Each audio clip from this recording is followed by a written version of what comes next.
Welcome to GATE Telugu ME guys. చాలా రోజులు అయ్యింది వీడియోలు చేసి. ఓకే, ఇది గేట్ అనమాట, గేట్ తెలుగు ఎంఈ. అంటే మన గేట్కి సిలబస్ కోసం అనమాట. గేట్కి ప్రిపేర్ అయిన వాళ్ళకి ఎవరైతే ఉన్నారో గేట్ 27కి ఎవరైతే ప్రిపేర్ అవుతూ ఉన్నారో వాళ్ళ కోసం అనమాట. అంటే ఏదైనా సరే మెకానికల్ ఇంజనీర్కి ఎవరైతే ఉన్నారో వాళ్ళందరికీ ఇది ఉపయోగపడుతుంది అనమాట. నేను ఆల్రెడీ ఇంజనీరింగ్ మెకానిక్స్ దాంట్లో ఫస్ట్ చాప్టర్ ఆల్రెడీ చేశాను. అది ఆల్రెడీ ఉంది. అది హెచ్పిసిఎల్ దాని మీద చేశాను. బట్ హెచ్పిసిఎల్కి గేట్కి అన్నిటికీ ఒకటే సిలబస్. ఏదైనా సరే మెకానికల్ ఇంజనీరింగ్ ఒకటే అనమాట. ఓకే, ఇది chapter 2, friction and it's application. చూడండి, ఫ్రిక్షన్ అంటే ఏదైనా బాడీ మూవ్ అవుతుంటే దాన్ని స్టాప్ చేయడానికి అనేసి, అంటే ఎప్పుడైతే ఎనర్జీ డిక్రీజ్ అవుతుందో, అంటే దాని యొక్క మోషన్ డిక్రీజ్ అవుతుందంటే దానికి ఆపోజిట్గా ఒక ఫోర్స్ యాక్ట్ అవుతుందని అర్థం అనమాట. ఆపోజిట్గా ఫోర్స్ యాక్ట్ అవుతుంది అనేది ఫ్రిక్షన్ అనమాట. ఇక్కడ it is a force that resist the relative motion between two contacting surfaces. ఇప్పుడు ఇది ఒక సర్ఫేస్ అనుకుంటే, దీని యొక్క సర్ఫేస్ ఇది ఒకటి అనుకుంటే, ఇది అలా మూవ్ అవుతున్నప్పుడు అంటే చూడండి, ఇప్పుడు స్టాప్ ఏదైనా చూసారా, అంటే దీనికి ఆపోజిట్లో ఫ్రిక్షన్ అనేది యాక్ట్ అవుతుందని అనమాట. దీనికి ఆపోజిట్ అది కూడా ఒక force. It is a force that resist the relative motion between two contacting surfaces. ఈ టూ కాంటాక్టింగ్ యొక్క సర్ఫేస్కి రెండింటి అపోజ్ చేయడానికి వచ్చే ఫోర్స్ దాన్ని ఫ్రిక్షన్ అంటాం అనమాట. ఇప్పుడు తెలిసే ఉంటుంది, మీకు తెలుసు మ్యాక్సిమం. దీంట్లో 2 ఫ్రిక్షన్స్ ఉంటాయి. ఒకటి డ్రై ఫ్రిక్షన్, ఇంకోటి వెట్ ఫ్రిక్షన్. డ్రై ఫ్రిక్షన్ అంటే there is know anything between moving parts. అంటే ఇప్పుడు ఈ సర్ఫేస్ ఉంది, ఈ రెండింటి మధ్యలోని ఇంకో సర్ఫేస్ అనేది యాక్ట్ అవ్వనమాట. దాన్ని డ్రై ఫ్రిక్షన్ అంటాం. ఇంకో సర్ఫేస్ యాక్ట్ అవ్వని దాన్ని మనం డ్రై ఫ్రిక్షన్ అంటాం. వెట్ ఫ్రిక్షన్ అంటే uses lubricating between moving parts like grease or oil, ఇలాంటివన్నీ వెట్ ఫ్రిక్షన్లోకి వస్తాయి అన్నమాట. వెట్ ఫ్రిక్షన్ అనేది తక్కువ అనమాట. వెట్ ఫ్రిక్షన్ అనేది ఇప్పుడు మన గేర్స్ మూవ్ అవ్వాలి, ఎక్కువ గేర్స్ అనేవి మూవ్ అవుతూ ఉన్నాయి. ఏదైనా దాంట్లోని ఒక మెషిన్లో గేర్స్ అనేవి మూవ్ అవుతూ ఉండాలంటే మనకి వెట్ ఫ్రిక్షన్ అనేది ఎక్కువ ఉపయోగపడదు అనమాట. లేకపోతే డ్రై ఫ్రిక్షన్ వల్ల మనకి మూమెంట్ అనేది ఎక్కువ ఉండదు. వెట్ ఫ్రిక్షన్ వల్ల మూమెంట్ అనేది అవుతూ ఉంటుంది అనమాట. వెట్ ఫ్రిక్షన్ అంటే డ్రై ఫ్రిక్షన్ రిడ్యూస్ చేయడాన్ని వెట్ ఫ్రిక్షన్ అంటాం. ఓకే, ఇప్పుడు ఈ యొక్క బాడీ ఉంది, ఒక సర్ఫేస్ మీద ఉందన్నమాట. మనం పి అనే లోడ్ తోటి దాన్ని లాగుతున్నాం అనుకుంటే, దాని యొక్క డబ్ల్యూ వెయిట్ తోటి ఉంటే దాని యొక్క ఫ్రీ బాడీ డయాగ్రామ్ అనేది ఇలా ఉంటుంది అనమాట. ఈ బాడీ డయాగ్రామ్ వెయిట్ ఎప్పుడు డౌన్వర్డ్స్ యాక్ట్ అవుతూ ఉంటుంది. మనకి ఫోర్స్, ఇప్పుడు పి అనేది లోడ్ అనుకుంటే దాని యొక్క ఫోర్స్ అనుకుంటే, ఆ ఫోర్స్ లాగుతున్న సైడ్ అంటే ఆపోజిట్ సైడ్లో మనకి ఎప్పుడు ఫ్రిక్షన్ యాక్ట్ అవుతూ ఉంటుంది. ఈ ఫ్రిక్షన్కి నార్మల్ డైరెక్షన్లోని నార్మల్ ఫోర్స్ అనేది యాక్ట్ అవుతుంటుంది అనమాట.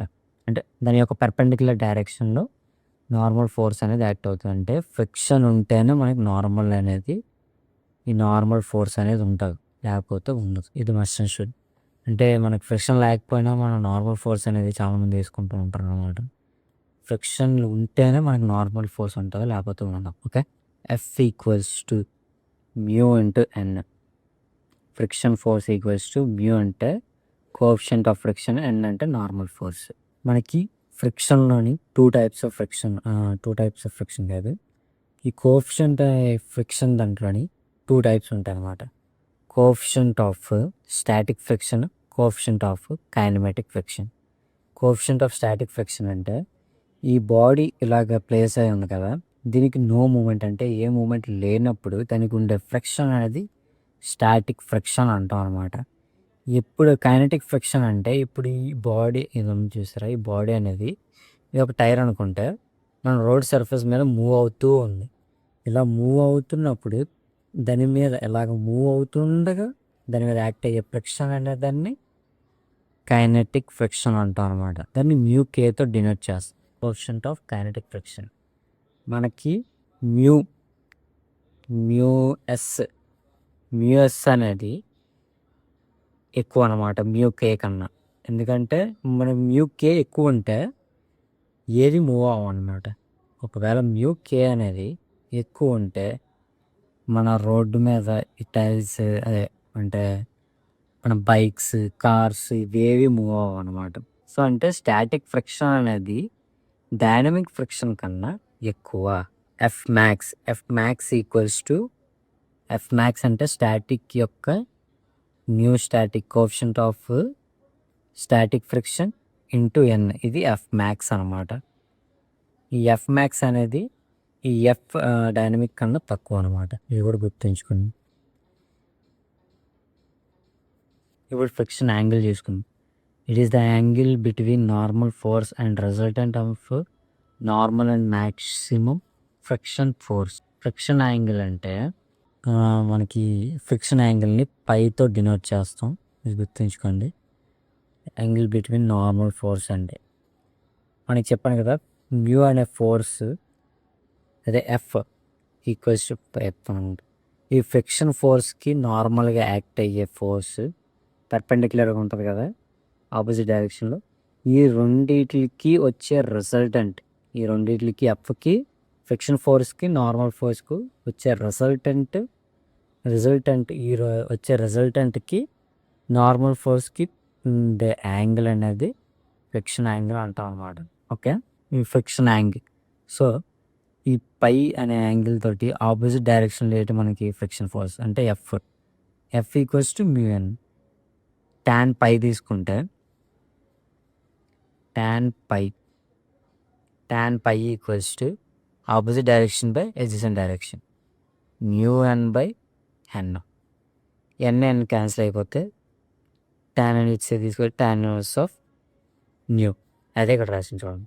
పై equals to tan inverse of mu or tan phi equals to mu or tan phi equals to F by N కూడా అవుతుంది అన్నమాట. మనకి ట్యాన్ ఇన్వర్స్ ఆఫ్ మ్యూ అంటే tan phi equals to mu అని గుర్తుంటే ఏదైనా గుర్తుంటాం. అంటే మిగతావన్నీ ఈజీగా రిమెంబర్ చేసుకోవచ్చు. అంటే మ్యూ అంటే ఎఫ్ బై ఎన్ అంతే. ట్యాన్ ఇన్వర్స్ అంటే ఇట్స్ ట్యాన్ ఇన్వర్స్ అనేది తీసుకెళ్ళిపోతే అయిపోద్ది. మనకి tan phi equals to mu అనేది గుర్తుంచుకోవాలి ఎప్పుడైనా. ఈ యొక్క ఈక్వేషన్ గుర్తుంచుకుంటే సరిపోద్ది. యాంగిల్ ఆఫ్ రిపోజ్ అంటే ఇప్పుడు ఈ బాడీ ఉంది, ఇదే బాడీ ఉంది, నేను ఈ యాంగిల్లో పెడుతున్నాను. ఈ యాంగిల్లో పెట్టినప్పుడు అది కిందకి వెళ్ళట్లేదు చూడండి. ఇంకొంచెం పైకి ఎత్తే కిందకి వెళ్ళిపోయింది. అంటే ఈ కిందన ఈ రెండింటికి ఉండే యాంగిల్ చూసారా, అంటే ఈ డైరెక్షన్లో ఉండే యాంగిల్ అనేది మనకి యాంగిల్ ఆఫ్ రిపోజ్ అంటారు అన్నమాట. అంటే ఈ ఫ్రిక్షన్ యాంగిల్ కన్నా ఈ యాంగిల్ ఆఫ్ రిపోజ్ అనేది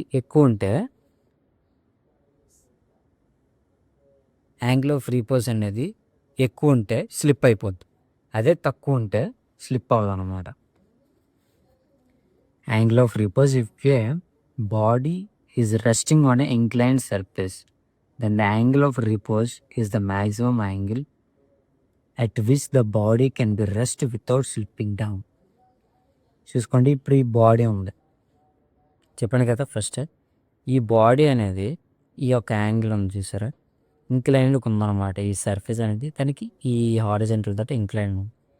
ఈ టీటా అనే యాంగిల్ ఆఫ్ రిపోజ్ అంటాం. ఈ టీటా అనే యాంగిల్ మనకి ఇక్కడ వచ్చే ఫ్రిక్షన్ యాంగిల్ అందు కదా పై కన్నా తక్కువ ఉంటే స్లిప్ అవ్వదు అనమాట. అంటే తక్కువ ఉంటే కిందకు ఉంటే స్లిప్ అవ్వదు. అదే ఒకవేళ పైకి ఉంటే స్లిప్ అయిపోద్ది. సో ఈ రెండింటికి డబ్ల్యూ సైన్ టీటా ఇంపోజ్ పెద్ద ఈజీ ఉండదు. బట్ ఇది మాత్రం ఈ కండిషన్ మాత్రం గుర్తుంచుకోవాలి. ఓకే, నెక్స్ట్ మనకి మళ్ళీ చెప్పేదే, ఎప్పుడైనా మనకి చాప్టర్స్ కంప్లీట్ చేస్తే సరిపోదు, వాటి మీద సమ్స్ కూడా చేస్తేనే మనకి రిజల్ట్ అనేది ఉంటాం అన్నమాట దేని మీదైనా సరే. ఓకే, ఇది బెల్ట్ ఫ్రిక్షన్ అంటే ఇప్పుడు ఇది చేశారు, నీకు ఒక తాడు వేసి అంటే చిన్న లింక్ లాగా ఒకటి వేసుకొని ఒక ఎం అనే మాస్ తోటి ఒక సైడ్ ఉంచితే ఇంకో సైడ్ మనం చేతులు లాగితే ఈ ఇక్కడ వచ్చే ఫ్రిక్షన్ దాన్నే బెల్ట్ ఫ్రిక్షన్ అంటాం అన్నమాట. ఓకే, ఈ ప్లేస్లో వచ్చే ఫ్రిక్షన్ని బెల్ట్ ఫ్రిక్షన్ అంటాం. చూడండి, ఇది ఒక బెల్ట్. ఈ బెల్ట్కి ఒక సైడ్ ఒక మాస్ ఎంజీ అనే మాస్ అదే ఎంజీ అనే వెయిట్ క్యారీ అవుట్ దాని యొక్క వెయిట్ అనమాట. ఇటు సైడ్ నుంచి మనం పి అనే లోడ్ తోటి లాగుతున్నాం అనుకున్నాం. ఇక్కడ ఏంటి, మనం ఎప్పుడైతే దీన్ని లాగుతున్నామో మనం ఈ ఫోర్స్ కన్నా, అంటే దీని యొక్క ఫోర్స్ కన్నా ఎక్కువ ఫోర్స్ లాగుతున్నాం కాబట్టి ఇటు సైడ్ టీమ్ టెన్షన్ అనేది మ్యాక్సిమంలో ఉంటుంది. ఇటు సైడ్ ఏంటి టెన్షన్ అనేది మేము, ఎందుకంటే దాన్ని మనం లాగుతున్నప్పుడు పైకి వస్తుంది కాబట్టి, అంటే పైకి వస్తుందంటే ఏంటి, దాని యొక్క ఫ్రిక్షన్ అనేది తక్కువ ఉందని అర్థం అనమాట. ఫ్రిక్షన్ అనేది తక్కువ ఉంటే ఏంటి అర్థం, టెన్షన్ అనేది మినిమంలో ఉందని అర్థం. కౌంటర్ క్లాక్ వైజ్ ఇప్పుడు మనకి ఎంత, ఇప్పుడు చూసారా ఫ్రిక్షన్ అనేది మనకి ఈ ఆపోజిట్ డైరెక్షన్, ఇప్పుడు ఈ లోడ్ ఇటు సైడ్ లాగుతుంటే మనకి ఆపోజిట్ ఎప్పుడైనా సరే ఫోర్స్ ఆపోజిట్ సైడ్లోని ఫ్రిక్షన్ ఫోర్స్ అనేది యాక్ట్ అవుతుంది. సో ఇది టీ మ్యాక్స్, దీనికి ఆపోజిట్ ఫోర్స్లో సైడ్లో ఫ్రిక్షన్ అనేది యాక్ట్ అవుతుంది. అది ఎంత యాంగిల్ తోటి, థీటా అనే యాంగిల్ తోటి. Theta equals to angle of contact. T max by T minimum equals to e⁻⁴ θ. ఇది మనకి గుర్తుంచుకోవాల్సిన ఫార్ములా అన్నమాట. ఇది వన్స్ అడగచ్చు, అడగకపోవచ్చు, బట్ ఈజీయే కదా గుర్తుండుకుంటే. T max by T minimum equals to e⁻⁴ θ అనేది మనం ఎప్పుడు పై ఇంటూ రేడియన్స్లో రాసుకున్నాం అనమాట. సో ఇంటూ π/180 అనేది చేసుకోము. అప్పుడే మనకి, అప్పుడు ఆ వాల్యూని తీసుకెళ్ళి దీంట్లో సబ్స్టిట్యూషన్ చేసి అప్పుడు టీ మినిమం కావాలంటే టీ మినిమం, టీ మ్యాక్స్ కావాలంటే టీ మ్యాక్స్ కనిపెట్టాలన్నమాట. Wedges are simple machines used to raise large stone blocks and other heavy loads. Wedges అనేది ఏంటంటే, ఇది ఒక బ్లాక్ అనుకుంటే,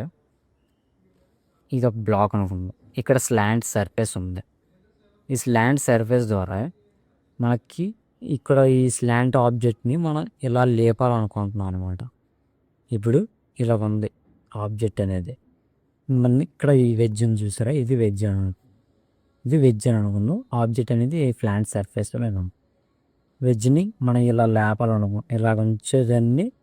ఇలా ఉంచడానికి అని చెప్పేసి వెజ్ని అనేది యూజ్ చేస్తాం అనమాట. అంటే ఈ యాంగిల్ ఇలా పైకి లేక ఉంచడానికి అనమాట. ఓకే, వెజ్ అంటారు దాన్ని. Wedges are simple machines used to raise large stone blocks or other heavy loads. Okay, ఈ వెజ్జెస్ మీద కూడా సమ్స్ అనేవి వస్తూ ఉంటాయి. So be prepare for it. Next screw jack అనేది మనం ఎక్కువ చూస్తూ ఉంటాం. ఎవరిదంటే ఏదైనా హెవీ ఆబ్జెక్ట్ని లేపడానికి, అది 2 to 3 times దీని యొక్క మాస్కి ఒక 500 times అలా ఉన్న వెయిట్ను కూడా బై మూవింగ్ దాని యొక్క లివర్ని మూవ్ చేస్తూ మనం పైకి లేపచ్చు అనమాట. అది స్క్రూ జాక్ అంటారు అనమాట. స్క్రూ జాక్ యొక్క ఈ డైమెన్షన్స్ ఉన్నాయి చూసారు, ఆ డైమెన్షన్స్ని ఇక్కడ రిప్రజెంట్ చేసి, ఈ స్మాల్ డి అంటే ఈ థ్రెడ్స్కి లోపల ఉండే ఇంటర్నల్ ఈ డయామ్ చూసారా, దాన్ని డి కోర్ అంటాం అనమాట. డి కోర్ అంటే డిసి అంటే కోర్ డయామీటర్ అనమాట. ఈ డి అనేది నామినల్ డయామీటర్, క్యాపిటల్ డి అంటే థ్రెడ్స్తో పాటు కలిపి చెప్తుంది అనమాట. డి మీన్ అంటే ఈ రెండింటి బై 2 చేసేది, అది డి మీన్. అదే డిఎం అంటే మీన్ డయామీటర్. థీటా అనేది ఈ యాంగిల్లోని హారిజంటల్ తోటి ఎంత యాంగిల్ థ్రెడ్ అనేది డివైడ్ అయ్యిందో దాన్ని హెలిక్స్ యాంగిల్ అంటాం. ఓకే, పి అంటే pitch, axial distance between 2 edges and threads. ఈ రెండింటి యొక్క థ్రెడ్స్కి యాక్సియల్ డిస్టెన్స్ అంటే వెర్టికల్ డిస్టెన్స్ ఎంతైతే ఉందో అది పిచ్ అని అంటాం అనమాట. Lead, axial distance in 1 rotation. ఒక రొటేషన్కి ఎంతైతే మన థ్రెడ్ అనేది వెళ్తుందో, అంటే ఇక్కడి నుంచి ఇక్కడ దాకా దాన్ని లీడ్ అని అంటాం. సింగిల్ థ్రెడెడ్ స్క్రూకి ఏంటంటే లీడ్ అనేది పిచ్తో ఈక్వల్ అవుతూ ఉంటుంది. అంటే lead equals to P. For double threaded స్క్రూకి ఏంటి లెడ్ ఈక్వల్స్ టు 2p. ఇప్పుడు మనం ఆ థీటా కనిపెట్టాలంటే థీటాకి ఏంటంటే ఇదని చూసారా, మనకి ఇది ఒక థ్రెడ్ యొక్క యాంగిల్, ఇది థ్రెడ్, ఇది హారిజాంటల్ సర్ఫేస్, ఇది ఎల్, మనకి ఒక రొటేషన్కి ఎంత వెళ్తుంది అని చెప్పేసి అదే ఇక్కడ తీసుకుంది థీటా ఎల్. ఇది పై డిఎం అంటే డయామీటర్లో డిఎం అనేది మీన్ డయా ఇంటూ పై అన్నమాట. So theta equals to tan inverse of L by pi DM. Okay, theta equals to tan inverse of L by pi DM. Effort required to raise the weight P equals to W tan phi plus theta. ఈ formula కూడా గుర్తుంచుకోండి. Next effort required to lower the weight. మనకి ఇప్పుడు చెప్పాను కదా 500 times అనేది load అనేది అది ఎత్తుతుంది అని చెప్పేసి. ఎలాగా, మనం ఎప్పుడైతే లివర్ అనేది తిప్పుతూ ఉంటామో ఇది పైకి లెగిస్తూ ఉంటాం. ఆ లోడ్ పై ఎంత లోడ్ అనేది ఇక్కడ ఎఫర్ట్ ఎంత వేస్తున్నాం అనేది ఆ పి అనేది అనమాట. ఈ ఎఫర్ట్ని పి అని అంటాం. W tan theta plus pi. W అంటే లోడ్ ఎంత అయితే ఉందో అంత, tan తెలిసిందే, పై అనేది ఫ్రిక్షన్ యాంగిల్, థీటా అనేది helix angle. Okay, required to lower అంటే పై మైనస్ థీటా వేసుకోవాలి అంతే. ఇప్పుడు చూడండి, ఇది టేకింగ్ మూమెంట్స్ అంటే ఇప్పుడు మనకి ఎఫర్ట్ అనేది ఇక్కడ నుంచి వస్తే, ఎఫర్ట్ అనేది మనం ఎప్పుడైతే ఇక్కడ నుంచి ఫోర్స్ అనేది వేస్తామో అప్పుడు ఎఫర్ట్ అనేది ఇక్కడ నుంచి వస్తుందని అర్థం. అంటే మనం ఎప్పుడు ఇక్కడ నుంచి తిప్పలేం కదా. అంటే ఇది లివర్ అనుకోండి, అది ఇది లివర్ అనుకోండి, ఇది మన పైన లోడ్, దాని మీద లోడ్ ఉండే లోడ్ మనం ఇలాగ ఈ ప్లేస్లో పెట్టి తిప్పుతాం కానీ ఇక్కడ పెట్టి చేయబెట్టి తిప్పలేం కదా. సో అంటే ఇక్కడ వచ్చేది ఎఫర్ట్ అంటే పి, ఇక్కడ వచ్చేది ఫోర్స్ అంటే మనం వేసే ఫోర్స్ అనేది పి ద్వారా యాక్ట్ అయ్యి దాని లోడ్ అనేది పైకి ఎత్తడం కానీ కింద దించడం కానీ అవుతుంది. సో మనకి పి ఇలా కూడా కనుక్కోవచ్చు అనమాట. F force into length equals to P into dm/2. ఇది ఎలా తీసుకున్నాం అంటే మూమెంట్స్ ఈక్వల్ చేసుకుంటే వస్తుంది అనమాట ఎఫిషియన్సీ. ఏంటంటే efficiency of a screw jack equals to tan theta by tan phi plus theta. tan theta by tan phi plus theta. Mechanical advantage ఏంటంటే load by effort, అది వేసుకుంటే మెకానికల్ అడ్వాంటేజ్ కూడా వచ్చేస్తుంది. Okay, ఇక్కడతో చాప్టర్ 2 అనేది complete అయిపోయింది. Okay, completed. చెప్పాను కదా ఇది గేట్ సిలబస్ అనుకున్నమాట. గేట్ ఇంతకు ముందు పెట్టినవి కూడా వీడియోస్ అనేది గేట్ ఎంఈ, ఈ గేట్ ఎంఈ అనమాట. వీలైతే ఛానల్ సబ్స్క్రైబ్ చేసుకోండి. ఇక నుంచి రిపీటెడ్గా అంటే డైలీగా మన ఛానల్లో వీడియోస్ అప్లోడ్ చేయడానికి ట్రై చేస్తూనే ఉంటాను. ఓకే, కీప్ సపోర్టింగ్ మీ. ఏదైనా డౌట్స్ ఉంటే కూడా నాకు కమెంట్ చేస్తే నేను రిప్లై ఇవ్వడానికి ప్రయత్నిస్తాను. లేకపోతే వీడియోలో కూడా మీకు సాల్వ్ చేసి పెట్టడానికి కూడా ట్రై చేస్తాను. ఓకే, గేట్కి ఎవరైతే ప్రిపేర్ అవుతున్నారో వాళ్ళందరూ ఒక లైక్ అయితే వేసుకోండి. Thank you.